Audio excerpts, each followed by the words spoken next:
अब हमें 4 इंपॉर्टेंट शब्दों का मतलब समझना है।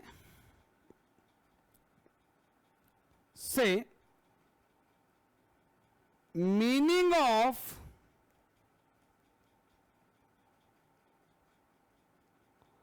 Cost allocation,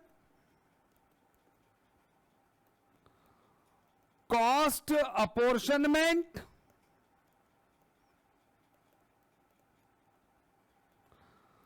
cost रीअपोर्शनमेंट,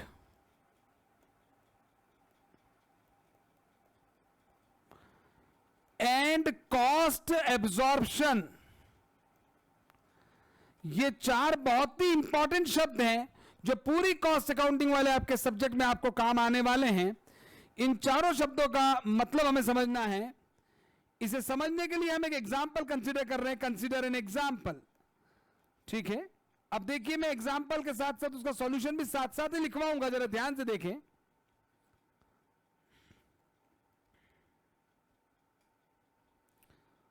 particulars, basis, ratio, total,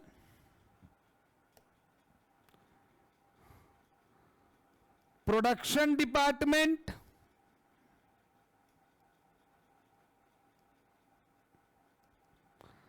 service department. Sir मतलब ये कि हमारी कंपनी में शर्ट बन रहे हैं तो एक शर्ट मैन्युफैक्चरिंग का डिपार्टमेंट है। हमारी कंपनी में ट्राउजर्स भी बनते हैं तो एक ट्राउजर की मैन्युफैक्चरिंग का डिपार्टमेंट भी है। अच्छा सर, अच्छा, हाँ। और सर सर्विस डिपार्टमेंट मतलब जहां पे प्रोडक्शन नहीं हो रहा है, जो सर्विस दिए जा रहे हैं। For example, shirt manufacturing, trouser manufacturing. नहीं, आपको नहीं मिटाना है, वो तो मैंने मिटा दिया। हाँ, service department. Sir service department में क्या हो रहा है? वहां प्रोडक्शन नहीं हो रहा, वहां हम सर्विसेज दे रहे हैं। सर मतलब सर मतलब बताओ ना सर। आपने सर एक बार पहले बताया हुआ है अकाउंटिंग डिपार्टमेंट, यहां पे अकाउंटिंग होती है। यहां पे शर्ट डिपार्टमेंट और ट्राउजर डिपार्टमेंट में जो भी खर्चा हो रहा है, जो भी हो रहा है, उसकी अकाउंटिंग डिपार्टमेंट में हो रही है। तो अकाउंटिंग डिपार्टमेंट सर्विस दे रहा है।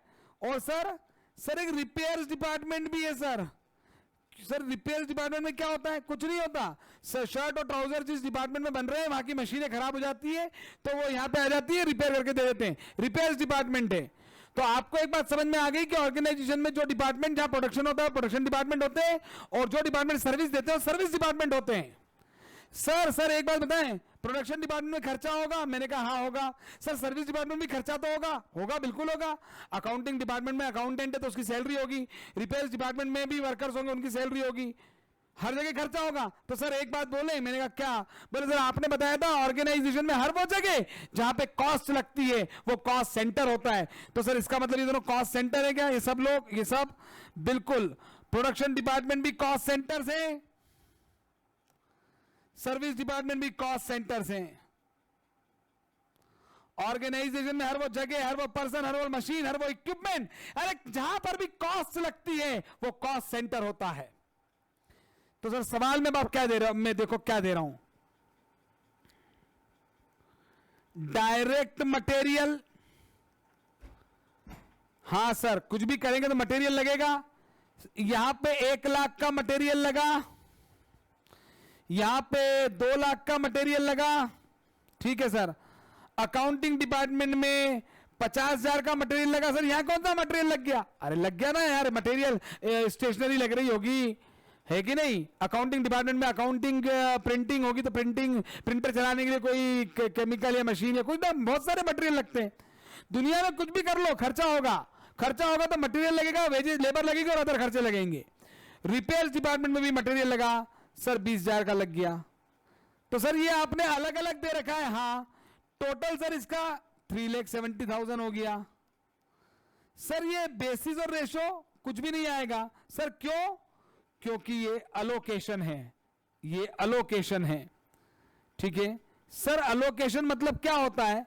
हर वो खर्चा जो मैं लिखवाऊंगा अभी, हर वो खर्चा जो कॉस्ट सेंटर वाइज अलग अलग पता है वो अलोकेशन होता है। अच्छा सर आगे बताओ सर। नेक्स्ट, डायरेक्ट वेजेस इस डिपार्टमेंट में 7,000 की लगी, इसमें 80,000 की वेजेस है, इसमें 5,000 की है, इसमें 15,000 की है। क्या सर ये तो सिंपल है फिर, 80 प्लस 60 140, 150 प्लस 20 सर ये 160 हो गया। मैंने कहा हाँ हो गया, कोई बेसिस रेशो कुछ भी नहीं, बांटने की जरूरत ही नहीं पड़ी, हमें तो अलग अलग पता ही था। तो सर ये भी अलोकेशन है, बिल्कुल अलोकेशन है क्योंकि ये है।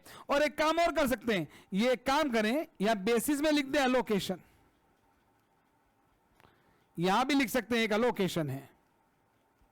अगर आपको उसी कॉलम में रेशो कुछ भी नहीं है, हमें अलग अलग गिवन थी वो क्वेश्चन में। ठीक है मैं यहां पर लिख देता हूं, यहां लिख दें आप गिवन, ये चलिए छोड़े मत लिखिए, कॉन्सेप्ट को समझिए। सर और भी हो सकता है, मैंने कहा लो भैया और डायरेक्ट एक्सपेंस है कुछ। सर कितने हैं? यहां 40,000 है, यहां 20,000 है, यहां 2,000 है, यहां 1,000 के कुछ डायरेक्ट खर्चे हैं। सर सिंपल है सर, 40 प्लस 20 60 प्लस 363,000। सर आप भी गजब करा रहे हो, ये तो बहुत इजी लग रहा है हमें। इजी है अलोकेशन। ओके सर अलोकेशन, ठीक है ना, नोट डाल देंगे यहां पर। ये चलो नोट सारे बाद में लिखेंगे, कोई दिक्कत नहीं। सर अब हम बोल रहे हैं और भी खर्चा लो ना सर। इनडायरेक्ट खर्चे तो आपने लिए ही नहीं सर, आपने तो सारे डायरेक्ट खर्चे ले लिए सर। ये प्राइम कॉस्ट ले ली सर आपने यहां पर, तो यहां पर सर ये आ गई सर 2 लाख की सर। सारे डायरेक्ट खर्चों को बोलते हैं प्राइम कॉस्ट। सर ये आपने हमको बता दिया, आप बहुत अच्छे हो सर, आपने बता दिया डायरेक्ट खर्चे, जितने भी डायरेक्ट खर्चे सब प्राइम कॉस्ट है। 3,57,000 और 36,000।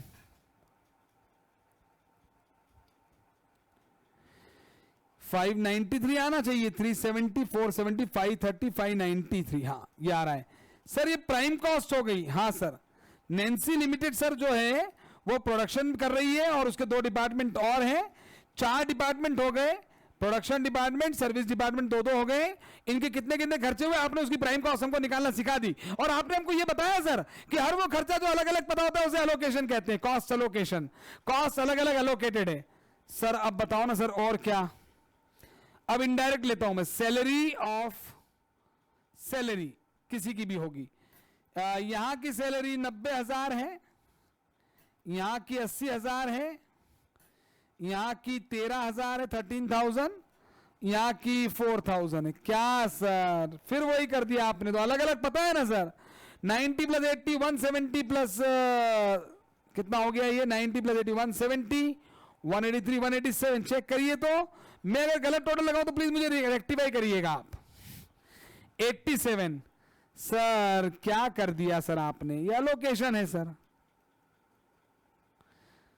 हर वो कॉस्ट जो अलग अलग पता होती है, कॉस्ट सेंटर वाइज अलग अलग पता होती है, वो एलोकेशन होती है, चाहे वो डायरेक्ट हो चाहे वो इनडायरेक्ट हो। अच्छा सर, मतलब जरूरी नहीं है डायरेक्ट कॉस्ट भी एलोकेटेड होती है, इनडायरेक्ट कॉस्ट भी एलोकेटेड होती है। सर ये एलोकेटेड वर्ड हमको नया लग रहा है। नया तो है ही ना, सब्जेक्ट ही पूरा नया है। अकाउंट्स तो फिर भी 3 साल से पढ़ रहे हो, कॉस्ट अकाउंटिंग पहली बार पढ़ रहे हो, तो नया नया है, इसीलिए नए नए शब्द सीखना है। हेलो क्लियर हुआ क्या? Yes sir, yes sir. Sir अब कुछ नया बताओ ना सर, ये तो अलग अलग देखे आप। क्या सर आप भी ना सर। रेंट इनडायरेक्ट है सर, इनडायरेक्ट एक्सपेंस है ये रेंट। और हमने जो बिल्डिंग किराए पर ली उसमें 4 कमरे थे, हमने चारों को अलग अलग डिपार्टमेंट बना दिया, लेकिन जिससे बिल्डिंग किराए पे ली थी वो किराया तो टोटल में ही लेगा। वो 1 लाख रुपए उसका किराया था, मान लीजिए उसका किराया मान लीजिए सपोज 5 लाख रुपए था, पूरी बिल्डिंग का किराया 5 लाख। सर ये टोटल में दिया है क्या? अब मैं लिख देता हूं गिवन, ये गिवन है। अब एक काम करते हैं, मैं यहां पर लिख देता हूं, गिवन को मैं जी से डिनोट कर रहा हूं, ये जी जी जी जी जी जी जी जी, मतलब समझ रहे हैं ना, ये क्वेश्चन में इंडिविजुअल अमाउंट गिवन थे, जी फॉर गिवन लिख लेना।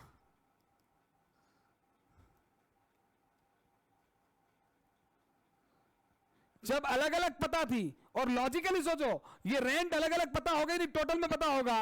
अब हमें क्या चाहिए, बेसिस चाहिए, तो यहां पर हमें इसको बांटना पड़ेगा। जब भी कॉस्ट अलग अलग नहीं पता होती, टोटल में पता होती, तो उसको एक आधार पे बांटना पड़ता है, उसे कहते हैं अपोर्शनमेंट।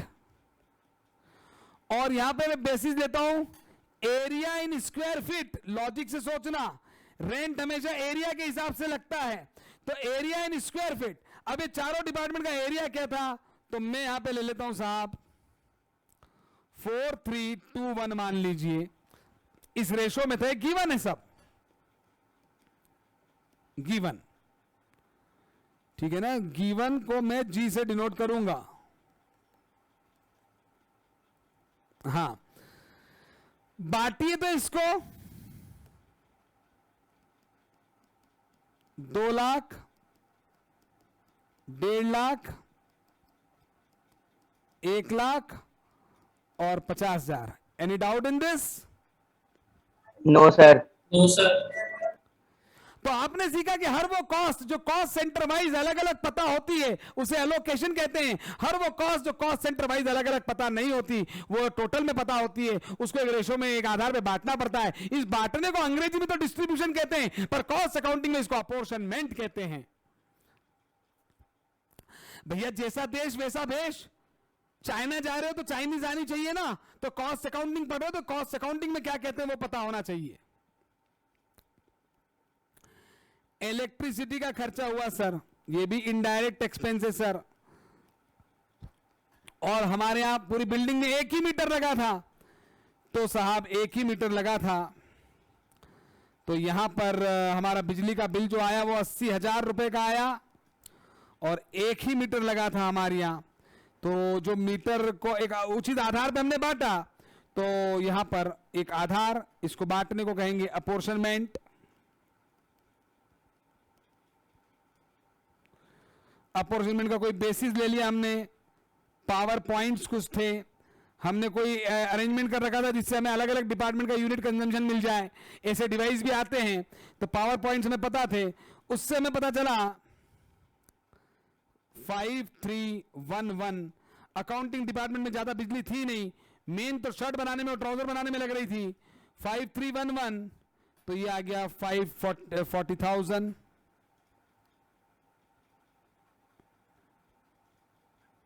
नेक्स्ट इज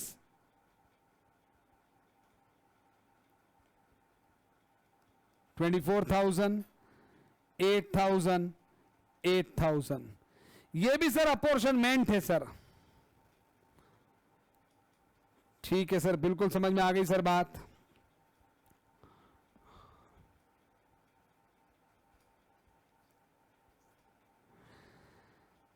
हो गया सर। तो अब हम बात करते हैं सर, और क्या लोगे? मैंने कहा बस और कुछ नहीं ले रहे हैं। अब हम जोड़ते लिखते हैं ओवरहेड्स। तो ओवरहेड्स में क्या क्या टोटल लगेगा बताइए? केवल ये 3 जो इनडायरेक्ट है वो सब ओवरहेड्स हैं।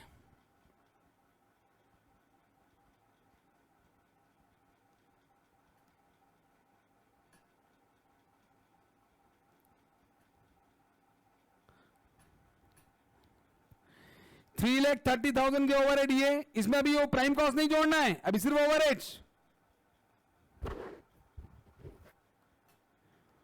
254,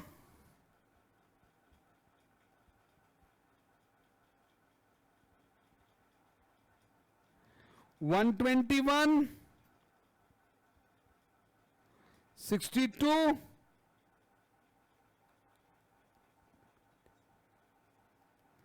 767। जरा चेक करिए तो,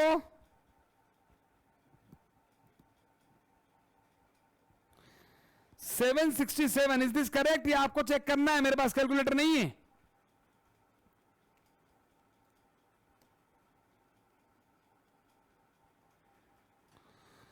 और टोटल कॉस्ट जो आएगी A plus B that is C, 593 plus 767,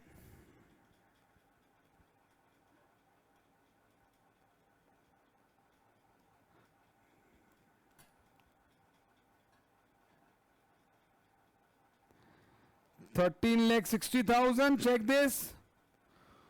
2 plus 330, 530,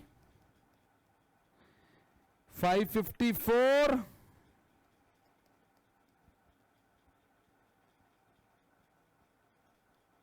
178. 178, 98. Check this. ये टोटल कॉस्ट आ गई.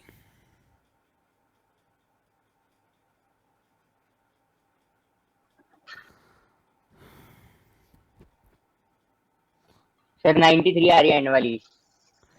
62, 72, 82, 92, 98 ही तो आएगी बॉस. 62 प्लस 36. सर मैं बोला 31 है वो. 36 है ना बॉस. Okay sir. हाँ चलो, अब मैं आपको पूछता हूं, ध्यान देना. मैं जो पूछूं आंसर देना. हम इस कंपनी में क्या क्या बना के बेचेंगे? हम क्या बना के बेचेंगे? जल्दी बोलिए.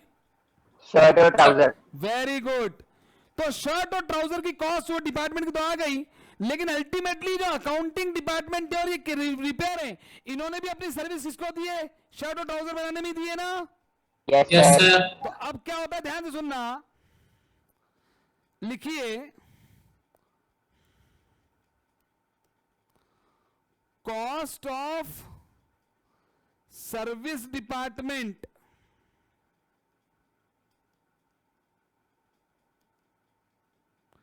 रीडिस्ट्रीब्यूटेड. इसको वापस बांटना पड़ेगा. एक बार बंटवारा पहले अपॉर्चनमेंट में हो चुका है, वापस बांटना पड़ेगा. ठीक है. रीडिस्ट्रीब्यूटेड. तो ये 178 यहां से माइनस होगा, ये 98 यहां से हटाएंगे, और ये रेशो मैं आपको दे रहा हूं एक्चुअली.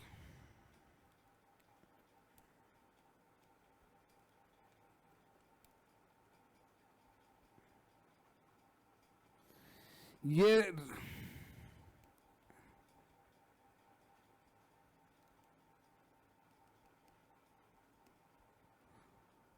अभी बता रहा हूं, लिखिएगा. Cost of service department redistributed. तो जो रीडिस्ट्रीब्यूशन होगा उसको कहेंगे रीअपोर्शनमेंट. ये बेसिस वाले कॉलम में लिखना. इसको कहेंगे रीअपोर्शनमेंट. मन में डाउट आएगा सर रीअपोर्शनमेंट क्यों कर रहे हैं, वो भी अभी लॉजिक से समझ में आएगा. और मैं अज्यूम कर रहा हूं रेशो 1:1 और 3:2. सर ये कैसे आया? ये क्वेश्चन में दिया है ऐसा मानिए. लिखो अज्यूमिंग दैट. ये लिखना पड़ेगा पूरा यहां पर. मैंने कोई क्वेश्चन अलग से लिखवाने में टाइम वेस्ट नहीं किया, मैं आपको समझाना चाह रहा हूं सिचुएशन क्या है. अज्यूमिंग दैट अकाउंटिंग डिपार्टमेंट, जो अकाउंटिंग नाम का सर्विस डिपार्टमेंट था, accounting department gives equal service. ये सब क्वेश्चन में दिया रहता है भाई. प्रोडक्शन डिपार्टमेंट्स, जो सर्विस डिपार्टमेंट अकाउंटिंग वाला था ना, उसने पीओ जो ट्राउजर और शर्ट दोनों डिपार्टमेंट है उनको बराबर अकाउंटिंग की बराबर सर्विस दी है. एंड रिपेयर जो हुआ है, जरूरी थोड़ी बराबर रिपेयर हो, 60-40 के रेशियो में रिपेयर हुआ है. Repairs department gives its services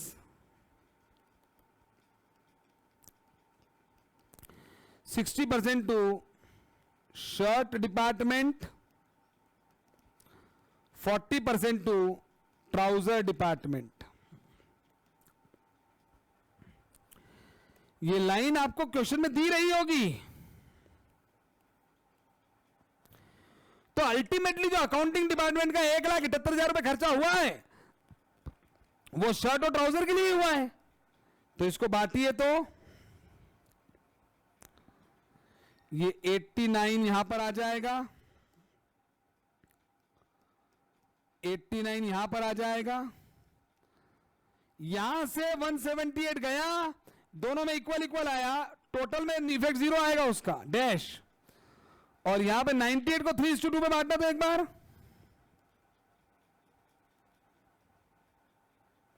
98 को 3:2 में बांटिए, 3/5,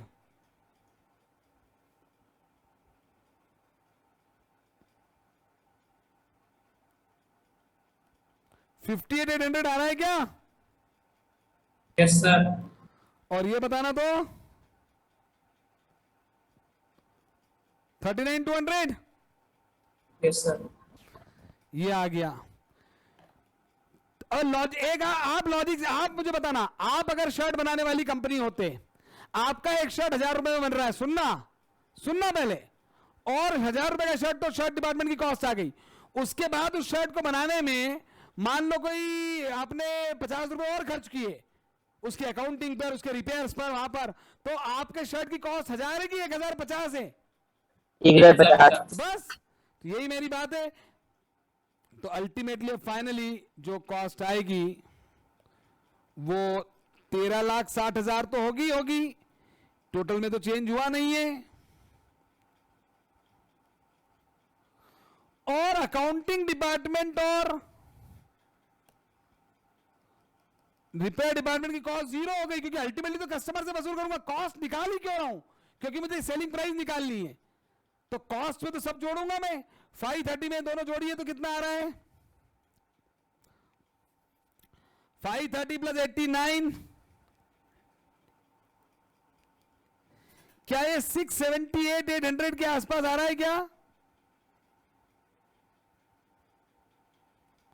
तीनों को जोड़िए,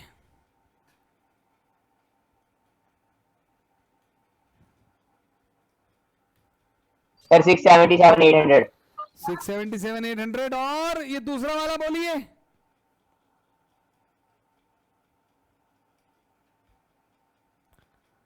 फटाफट। 682,200।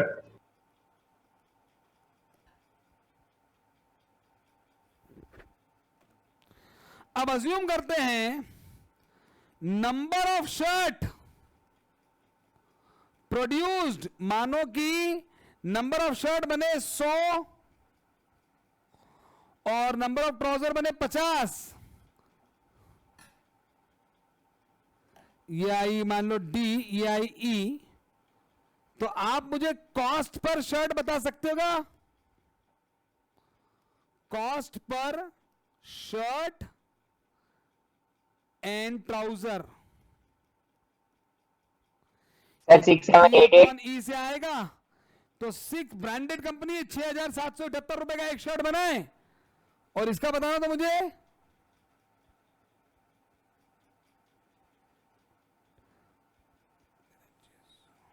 सर 13644। 13644। चेक करिए तो एक शर्ट 6,778 का बना, ब्रांडेड कंपनी है।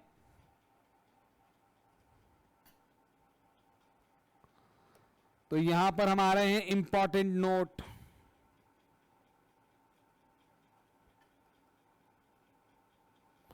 आज आप कॉस्ट अकाउंटिंग के कुछ इंपॉर्टेंट शब्द सीख गए हैं। और क्या? पहला, every cost which is known cost center wise separately is called allocated cost और cost allocation।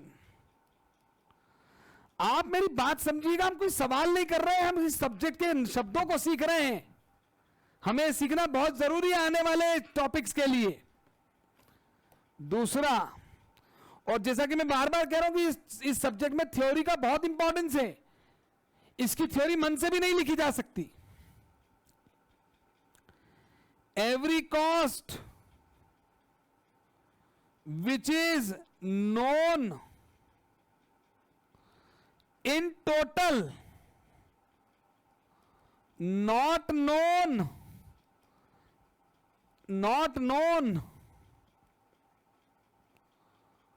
cost center wise separately,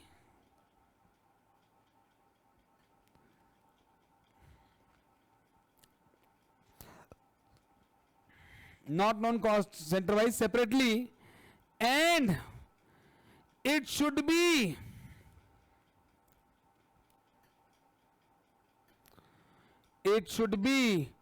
distributed on some reasonable basis। भाई एक आधार लेना, जैसे रेंट को एरिया के आधार पे बांटा, इलेक्ट्रिसिटी को पावर पॉइंट के हिसाब से बांटा, वो होता है on some reasonable basis are called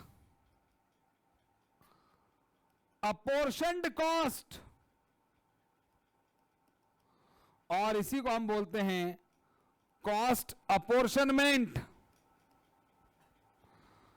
और इसी का एक और नाम भी है, इसका एक और नाम है, पहली बार बांटा, पहली बार डिस्ट्रीब्यूट किया तो प्राइमरी डिस्ट्रीब्यूशन।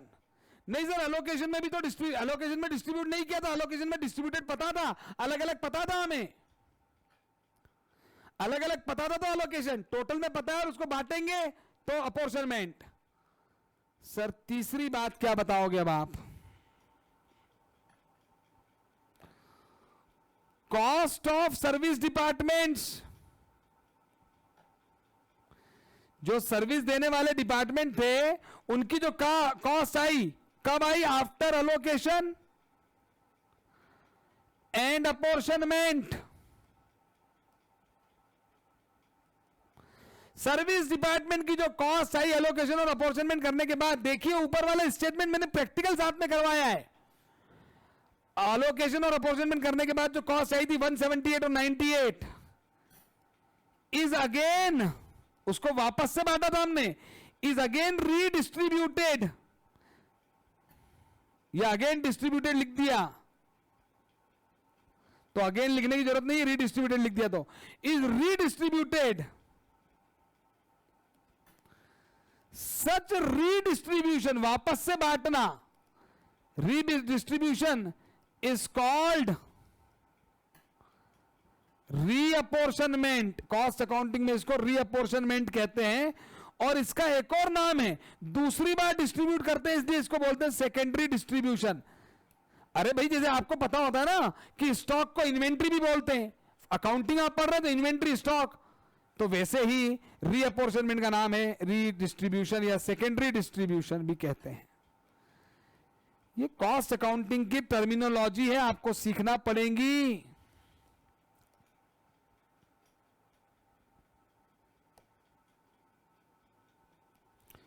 और व्हेन टोटल कॉस्ट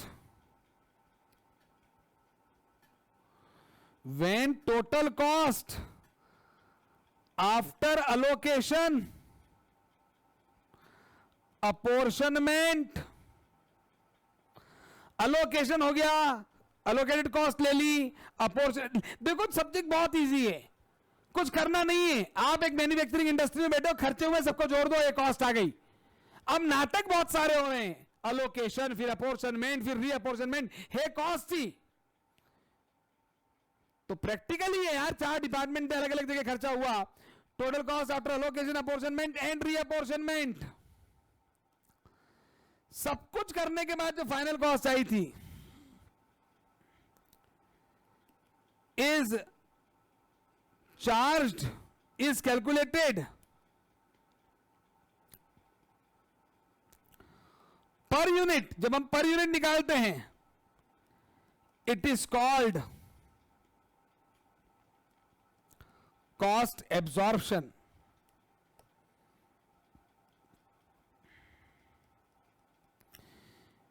भाई हमारी ध्यान दीजिए, लिख लो पहले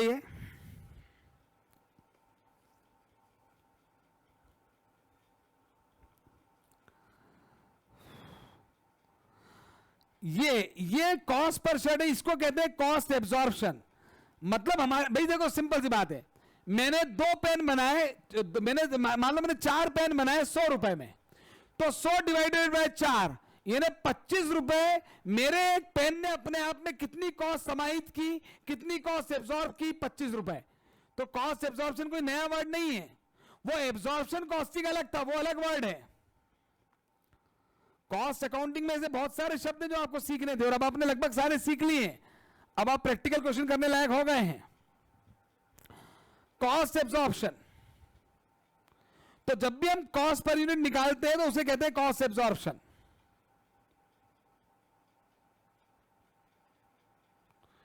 क्या ये पॉइंट आपके समझ में आ गए? Yes sir.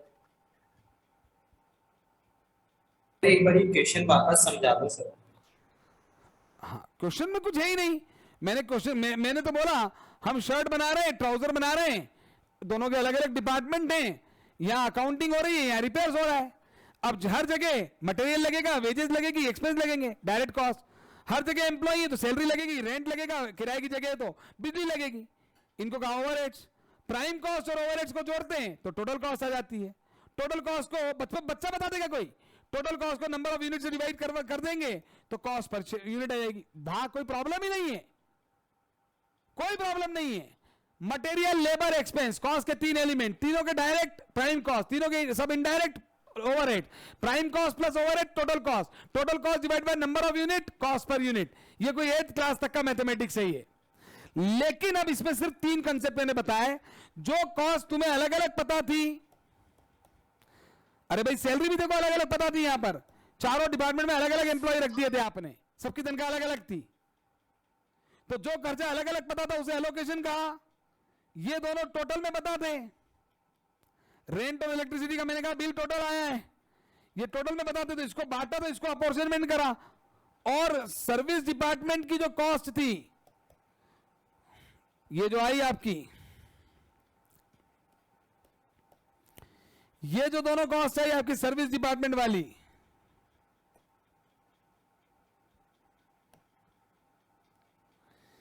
इसको आपको वापस से बांटना पड़ा सर।